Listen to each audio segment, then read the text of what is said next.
अस्सलाम वालेकुम students, welcome to explore mechanical engineering with Saqib Naseer.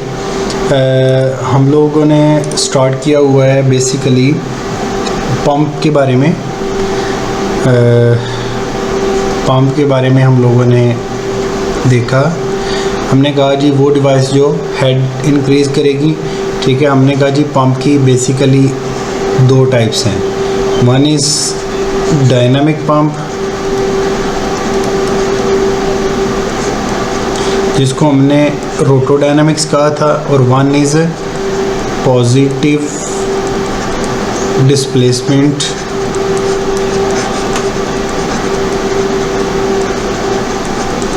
Pump,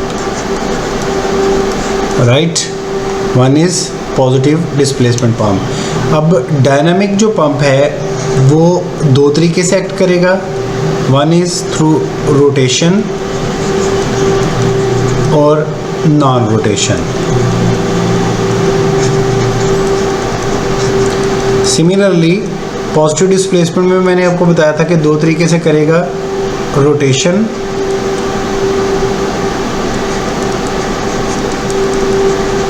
and non rotation. Okay, rotation and non rotation. Rotation के लिए हमारे पास जो rotation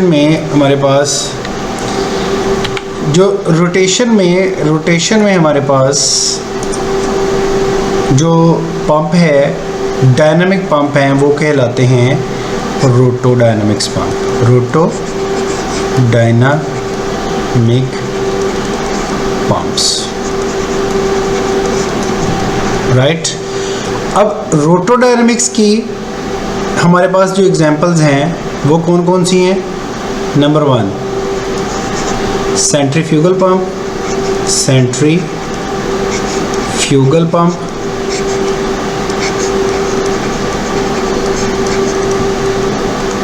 mixed axial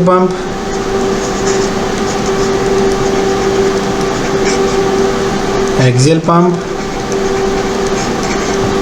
and number 3 पे mixed flow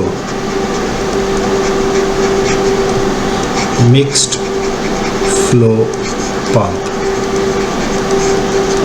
okay, similarly positive displacement के अंदर जो रोटेशन वाले हैं वो हमारे पास रोटरी पीडी पंप कहलाते हैं।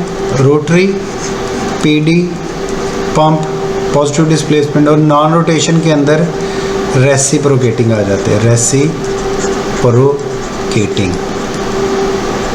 राइट। रेसिप्रोकेटिंग मतलब कि जिसको आप हरे ग्रीन पंप बोलते हैं, ग्रीन पंप। और सेंट्रीफ्यूगल में कहा क्या आ जाता है आपके पास? सेंट्रीफ्यूगल में रेड पंप, घरों के अंदर आपने देखा होगा, राइट। अब हमने अपने कोर्स के अंदर एक्सियल पंप भी नहीं पढ़ना, ठीक है, क्योंकि हमारा कोर्स बहुत ज़्यादा एक्सटेंसिव नहीं है। मिक्स्ड फ्लो भी नहीं पढ़ना। अगर मैं इसलिए इसका जेनेरिक आपको बताया कि अगर किसी को शौक हो पढ़ने का तो वो इसको इंडिविजुअल स्टडी के अंदर वो नेट से इसको कर सकता है, ठीक है। सिमिलरली रोटरी पीडी पंप को हम इसमें से कुछ टाइप्स को देखेंगे, और रेसिप्रोकेटिंग पंप को हम अपने इस लेक्चर के अंदर देखेंगे। तो हमारा जो आज का टॉपिक बना वो बना जी, हम रोटोडायनामिक्स पंप के अंदर हम स्टार्ट करेंगे आज सेंट्रीफ्यूगल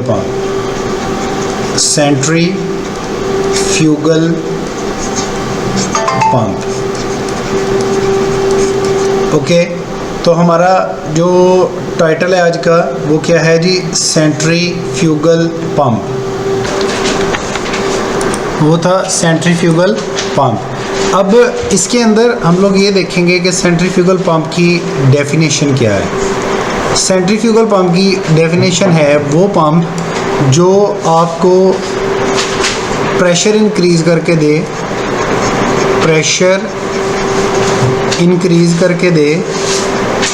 इंक्रीज़ बाय यूजिंग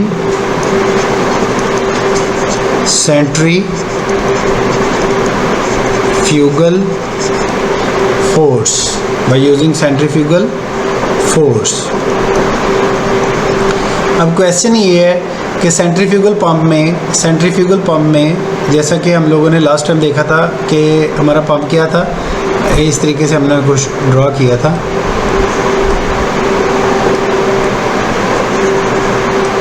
ये एक शाफ्ट थी, ठीक है, ये हमारा आउटलेट था, ठीक है, ये एक हमारा पंप था। अब सेंट्रीफ्यूगल पंप को हम सेंट्रीफ्यूगल पंप इसलिए कहते हैं क्योंकि इसके अंदर सेंट्रीफ्यूगल फोर्स इन्वॉल्व होती है जो कि हमारे फ्लो को आउटवर्ड डायरेक्शन में मूव करवा रही होती है। चलें जी, अब सेंट्रीफ्यूगल इस डब्बे को खोलते हैं और इसमें देखते हैं कि ये जो डब्बा था हमारे पास, इसके अंदर ऐसा क्या होता है कि हमारा जो प्रेशर है वो इंक्रीज़ हो जाता है, ठीक है। तो हमारे सबसे पहले आ गया जी सेंट्रीफ्यूगल। अब हम इसकी बात करते हैं इसके पार्ट्स की। सेंट्रीफ्यूगल पंप जो होता है वो आमतौर पे हमारे पास कुछ इस तरह का होता है।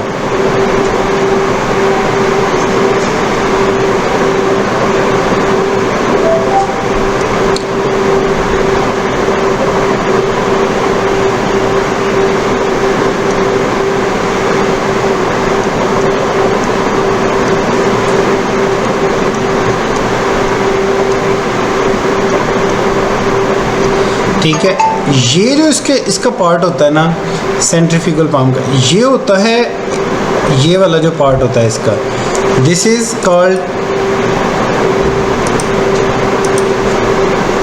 Called shaft.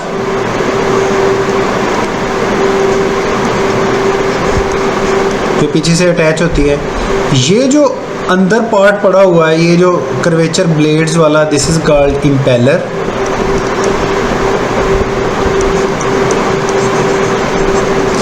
और ये जो ऊपर वाली, ये यहाँ से लेके यहाँ तक, ये सारी क्या है जिसकी केसिंग। अब इसमें होता क्या है, होता ये है कि ये जो इसका पार्ट होता है ना, ये वाला, ये अटैच होता है ज़मीन के साथ ऐसे।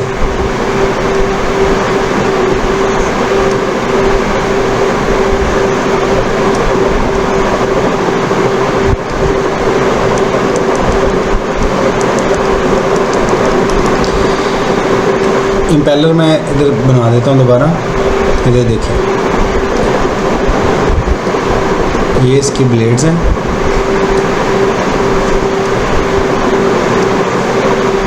ओके, ये जो हमारे पास ये वाला जो रीजन होता है इम्पेलर का, मतलब उसके सेंटर से लेके वो पॉइंट जहाँ पे ब्लेड का स्टार्टअप होता है, इसको कहते हैं आई ऑफ इम्पेलर। क्या कहते हैं इसको? आई ऑफ इम्पेलर, राइट। अब होता क्या है, सबसे पहले हम बात कर लेते हैं शाफ्ट की। शाफ्ट को हम लोगों ने रोटेशन दी। यहाँ पे रोटेशन देने से क्या हुआ कि ये जो आई ऑफ द इम्पेलर था, इसके अंदर क्या हुआ, प्रेशर कम हुआ, ज़मीन से पानी उठना शुरू हो गया ऊपर। केसिंग के अंदर गया, इस आई ऑफ इम्पेलर के अंदर गया। आई ऑफ इम्पेलर के अंदर आने के बाद पानी ऐसे ब्लेड्स के दरमियान ऐसे इंटर होता है। आई ऑफ इम्पेलर के अंदर आने के बाद ऐसे ब्लेड्स के दरमियान इंटर होता है, ठीक है। यहाँ पे वो इंटर होगा ऐसे पानी, ठीक है। अब फ़र्ज़ करें ये इम्पेलर जो था वो कोई इस तरीके से ऐसे किसी ओमेगा वेलोसिटी से वो घूम रहा था। अब होगा क्या, होगा ये कि इसके अंदर, इम्पेलर के अंदर, चूँकि पंप का जो काम है वो क्या होता है, हेड इंक्रीज़ करना होता है। क्या होता है? हेड इंक्रीज़ करना होता है। अब ये हेड कैसे इंक्रीज़ कर रहा होता है, इधर देखें, ये जो हमारा इम्पेलर था, ये शाफ्ट थी, ये वाली शाफ्ट। अब जैसे इसके अंदर वो फ्लूइड यहाँ से ऊपर चढ़ा, आई ऑफ इम्पेलर में इंटर हुआ। यहाँ पे जब वो इंटर होता है तो इसको ये जो शाफ्ट होती है ये रोटेशन वाली मिलती है, जो कि रोटेट कर रही होती है। इसके गिर्द पानी जो है वो रोटेट करना शुरू हो जाता है। क्या हो जाता है? वो रोटेट करना शुरू हो जाता है ऐसे, ठीक है। अब जैसे ही पानी यहाँ पे रोटेट करना शुरू होता है, आपको पता है कि जैसे कि मैं एक स्टिरर लेके एक बड़े पॉट के अंदर पानी को ऐसे हिलाऊं तो क्या होता है, पानी बाउंड्रीज़ की तरफ मूव करता है। वो बाउंड्रीज़ की तरफ क्यों मूव करता है? Due to fugal force, centrifugal force, due to centrifugal force वो बाउंड्रीज की तरफ मूव करता है। अगर लेट्स सपोज ये मेरा आई ऑफ इम्पेलर की एक वॉल थी, ये वाली यहाँ से मैंने लैदा की, ये जो मेरी वॉल थी इसको मैंने लैदा किया, तो ये इसका सेंटर था। तो यहाँ पे सेंट्रीफ्यूगल फोर्स की वजह से पानी यहाँ पे कैसे टकराएगा, परपेंडिकुलर, ठीक है। यहाँ पे कैसे टकराएगा, परपेंडिकुलर। और फिर उसके बाद दूसरा एरिया कौन सा है कि वो ब्लेड्स के दरमियान आ जाएगा, वो ब्लेड्स के दरमियान आ जाएगा। अब ये देखें, मैं 2 ब्लेड्स का सेक्शन लेता हूँ। यहाँ पे पानी यहाँ पे आया, इम्पेलर ऐसे बनाया होता है कि यहाँ पे जो वाटर, जो 2 ब्लेड्स के दरमियान एरिया होता है वो कम होता है, मिनिमम होता है, और यहाँ पे 2 ब्लेड्स के दरमियान जो एरिया होता है, जो जगह होती है, वो मैक्सिमम होती है। हाँ जी, बर्नौली इक्वेशन के मुताबिक क्या होता है, पानी यहाँ पे रोटेट किया था ड्यू टू सेंट्रीफ्यूगल फोर्स, ठीक है, ड्यू टू रोटेशन की वजह से क्या प्रोड्यूस हुई, सेंट्रीफ्यूगल फोर्स। सेंट्रीफ्यूगल फोर्स की वजह से वाटर क्या हुआ, परपेंडिकुलर रोटेट करके ऐसे वो ब्लेड्स के दरमियान इंटर हुआ। अब पानी जैसे जैसे यहाँ से ऊपर की तरफ जाएगा ऐसे, तो ऊपर की तरफ जाते हुए यहाँ पे सेंट्रीफ्यूगल फोर्स की वजह से ऊपर गया, यहाँ पे एरिया कम था, जहाँ पे एरिया कम हो वहाँ पे वेलोसिटी ज़्यादा हो जाती है, और जहाँ पे वेलोसिटी ज़्यादा हो जाती है वहाँ पे प्रेशर कम हो जाता है, ठीक है। तो यहाँ पे पी क्या था, मिनिमम था। जैसे जैसे ये along the radius मूव करेगा, along toward the outer edge of blade move करेगा, इसको एरिया क्या होगा, ज़्यादा मिलेगा। अगर एरिया ज़्यादा मिलेगा तो इसकी वेलोसिटी कम होती जाएगी, जिसकी वजह से उसका जो प्रेशर हेड है वो इंक्रीज़ होता जाएगा, प्रेशर हेड इंक्रीज़ हो जाएगा। समझ लगी? तो पहला क्या होगा कि ये जो ब्लेड का इंटरमीडिएट डिस्टेंस और ब्लेड एंगल जो हैं, ये क्या कर रहे होते हैं, बर्नौली इक्वेशन के मुताबिक इसका प्रेशर इंक्रीज़ कर रहे होते हैं। पहली चीज़ तो ये होती है। देन उसके बाद दूसरी चीज़ जो होती है कि पहला प्रेशर हमारा कहाँ पे इंक्रीज़ हुआ, इम्पेलर में, ठीक है। अब दूसरी चीज़ होती है केसिंग। दूसरी चीज़ क्या होती है, केसिंग भी इसका प्रेशर इंक्रीज़ कर रही होती है। देखो जैसे जैसे ये पानी रोटेट करके इधर आउटर एज की तरफ जा रहा है, ठीक है, तो क्या होगा, जैसे जैसे ये पानी आउटर एज की तरफ जा रहा है तो इसको देखो, यहाँ पे जो इसका एरिया था वो कम है एज़ कम्पेयर टू जो यहाँ पे इसका एरिया है आउटर एज पे। तो जैसे जैसे एरिया ज़्यादा हो गया, यहाँ पे इसने इसका प्रेशर इंक्रीज़ कर दिया, ठीक है। अब आप देखो, ड्यू टू बर्नौली इक्वेशन सबसे पहले प्रेशर कहाँ पे इंक्रीज़ हुआ, इम्पेलर के अंदर। क्यों बोला इम्पेलर के अंदर इंक्रीज़ हुआ, क्योंकि ब्लेड्स के दरमियानी जो डिस्टेंस है, जैसे जैसे वो आगे जाएगा उसको प्रेशर ज़्यादा होता जाएगा ड्यू टू रिड्यूसिंग वेलोसिटी। दूसरा कहाँ पे हुआ, केसिंग के अंदर, ठीक है। केसिंग की शक्ल जो होती है वो किसकी होती है, स्नेल लाइक होती है, यानी कि वो केसिंग क्या कर रही होती है, इसका एरिया कम होता है, ठीक है, एरिया कम होता है स्टार्टअप में, और जैसे जैसे वो आउटर एज की तरफ जाती है उसका एरिया बढ़ता जाता है, हम बढ़ाते जाते हैं, तो उसकी वजह से क्या होता है कि वो प्रेशर हेड इंक्रीज़ कर देती है। तो केसिंग का जो फंक्शन हुआ वो भी प्रेशर हेड इंक्रीज़ करना हुआ, और इम्पेलर का जो फंक्शन हुआ वो भी प्रेशर हेड इंक्रीज़ करना हुआ, ठीक है। नीचे डिस्क्रिप्शन के अंदर आपको इसकी एक एनिमेटेड वीडियो मैंने उसका लिंक दिया हुआ है, वो आपने वर्किंग ऑफ सेंट्रीफ्यूगल पंप की देख लेनी है। चले जी, हम इसका एक वो देखते हैं, एक स्केच में इसको समझने की ट्राई करते हैं। ये हमारे पास है जी एक कट सेक्शन ऑफ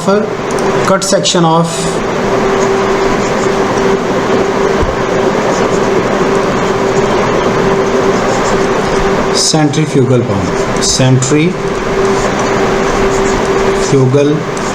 पंप, ठीक है। अब यहाँ पे देखिए आप, ये जो रीजन है इसका जहाँ पे सक्शन हो रही है, दिस इज़ आई, ये वाला इंटरनल, ये वाला दिस इज़ आई। पानी यहाँ से इन हुआ, इन होने के बाद ये इम्पेलर के अंदर आया,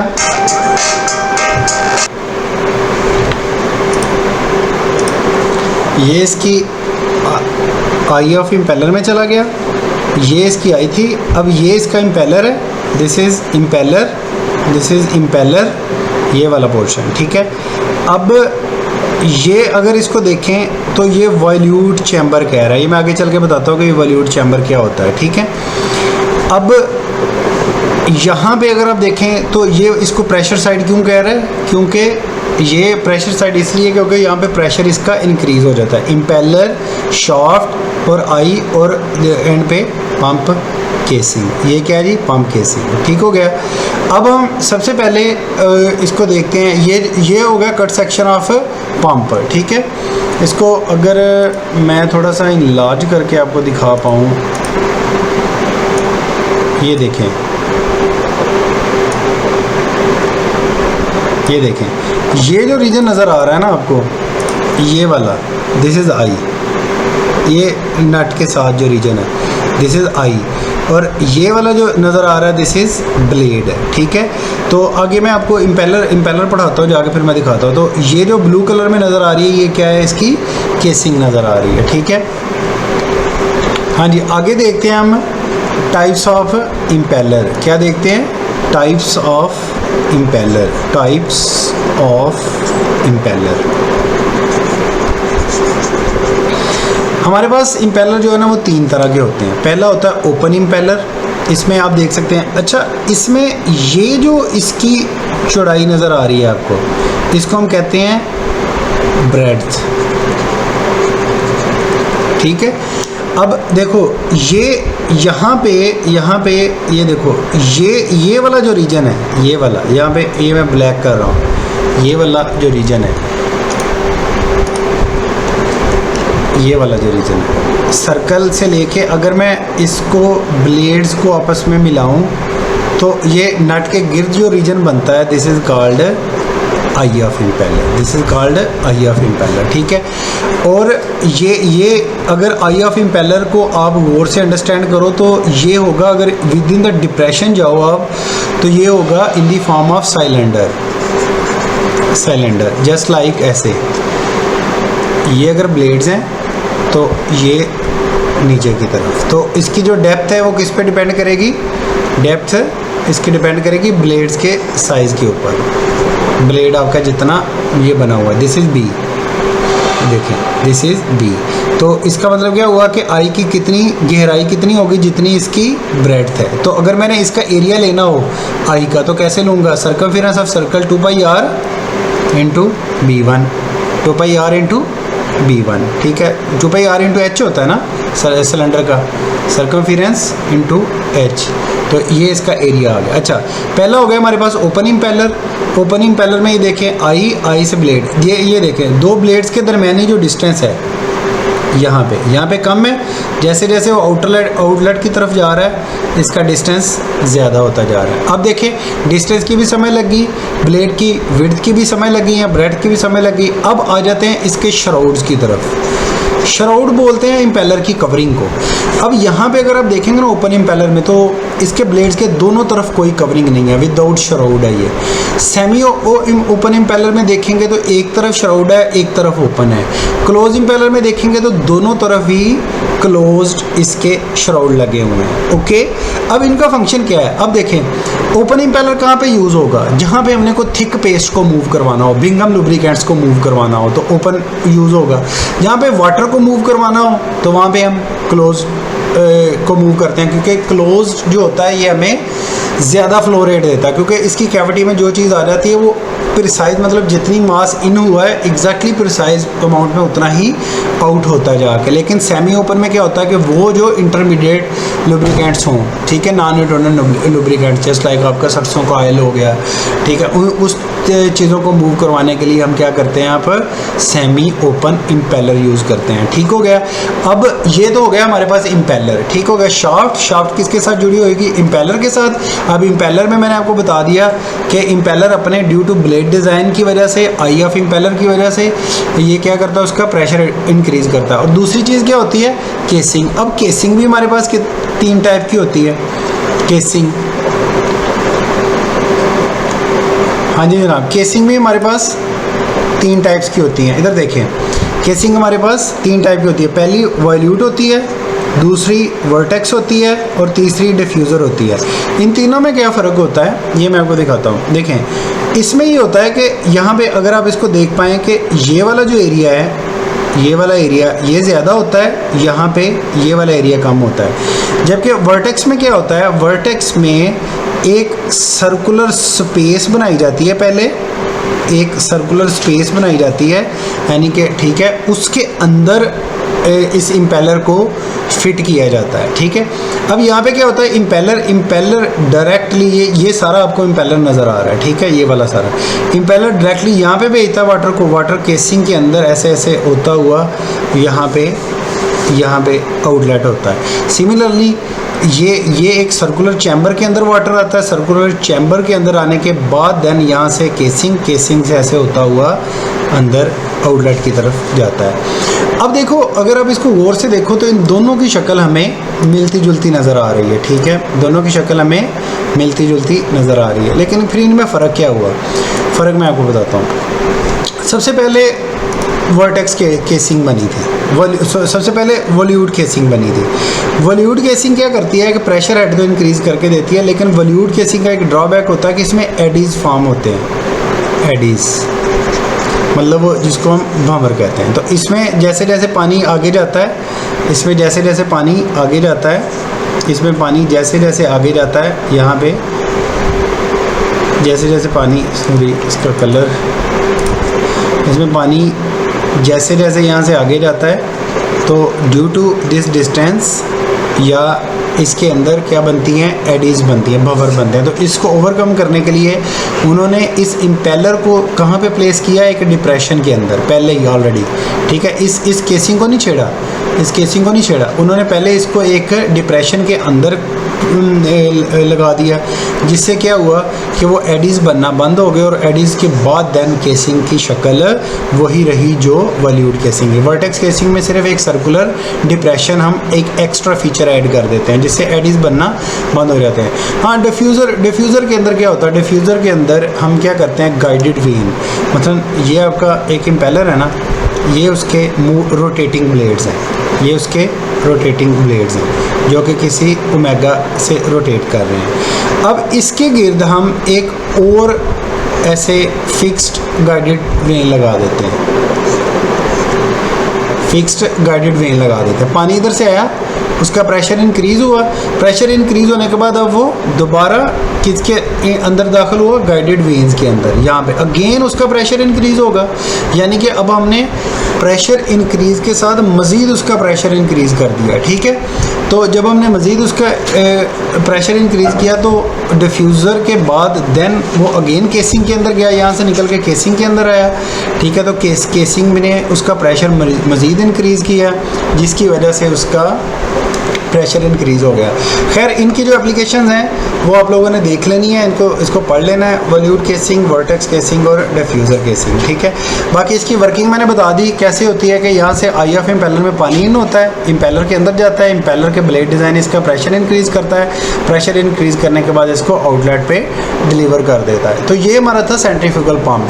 ठीक है, अब स्टूडेंट, आई होप कि आप लोगों को पता चल गया होगा कि ये जो सेंट्रीफ्यूगल पंप है ये प्रेशर को कैसे इंक्रीज़ करता है। तो उसमें दो चीज़ें होती हैं बेसिकली, पंप ब्लेड जो रोटर का एंगल है वो इंक्रीज़ करता है, और दूसरे नंबर पे जो केसिंग का डिज़ाइन होता है वो इसके प्रेशर को इंक्रीज़ करता है। तो इसकी एक डिस्क्रिप्शन के अंदर मैंने एक एनिमेटेड वीडियो दी हुई है, वो आपने ज़रूर देख लेनी है इसकी एप्लीकेशन को, इसकी वर्किंग को अंडरस्टैंड करने के लिए। अब देखें, अब जो पंप के अंदर हमारे पास जो मेन चीज़ है यहाँ पे समझने वाली वो ये है कि यहाँ पे रोटेशन हो रही थी। अब जो हेड डेवलप करना है, अब आप देखें कि ये ब्लेड है, ब्लेड्स के दरमियान वाटर मूव कर रहा है। यहाँ पे ब्लेड्स के दरमियान यहाँ पे क्या मूव कर रहा है, वाटर मूव कर रहा है, यहाँ पे वाटर मूव कर रहे हैं। अब ब्लेड क्या है, ब्लेड रोटेट कर रहे हैं। अब जैसे ब्लेड रोटेट करेंगे ये इस पानी को थप्पड़ लगाएंगे। ठीक है, यानी कि अपना मोमेंटम ट्रांसफ़र करेंगे वाटर को, ये अपना मोमेंटम किसको ट्रांसफ़र करेंगे, वाटर को। अब ये जो ब्लेड का मोमेंटम है, ब्लेड की जो एनर्जी है ये किस पे डिपेंड कर रही है, शाफ्ट की रोटेशन पे। इसका क्या मतलब होगा, अगर हम शाफ्ट को कम एनर्जी देंगे तो कम मोमेंटम ट्रांसफ़र होगा, अगर हम ज़्यादा एनर्जी देंगे तो वो ज़्यादा मोमेंटम ट्रांसफ़र होगा। तो बेसिकली यहाँ पे शाफ्ट पावर का हमारे पास जो फार्मूला होता है वो होता है, शाफ्ट पावर का फार्मूला मैंने आपको लास्ट टाइम बताया था। शाफ्ट पावर का किसके बराबर होता है, टाउ ओमेगा के, टॉर्क ओमेगा के। इसका क्या मतलब हुआ कि शाफ्ट रोटेट कर रही है तो उसके अंदर क्या चीज़ प्रोड्यूस होगी, टॉर्क। क्या चीज़ प्रोड्यूस होगी, टॉर्क। अगर हमें टॉर्क मिल जाए तो उसको हम आरपीएम से मल्टीप्लाई करके हम शाफ्ट पावर निकाल लेते हैं। तो how can we calculate this torque, how can we calculate torque theoretically.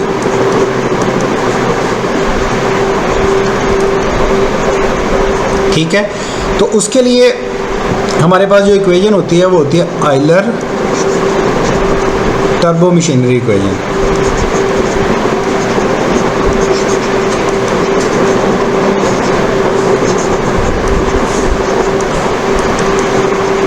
Euler turbo machinery equation क्या जी, Euler turbo machinery equation. Euler turbo machinery equation आपको थ्योरेटिकली टॉर्क कैलकुलेट करके देगी, जिससे आप शाफ्ट पावर निकाल सकोगे। ठीक है, तो अगले लेक्चर के अंदर स्टूडेंट्स मैं आपको सिखाऊंगा कि आयलर टर्बो मशीनरी इक्वेशन क्या है, वो हमें कैसे टॉर्क कैलकुलेट करके देती है। तो आपने इस चीज़ को, इसकी पंप की वर्किंग को, पंप केसिंग को, उनकी एप्लीकेशन को, इम्पेलर की टाइप्स, उसकी एप्लीकेशन सारों को अच्छे तरीके से आपने रीड आउट कर लेना। ठीक है जी, अपना बहुत सारा ख्याल रखिएगा। अल्लाह हाफिज़।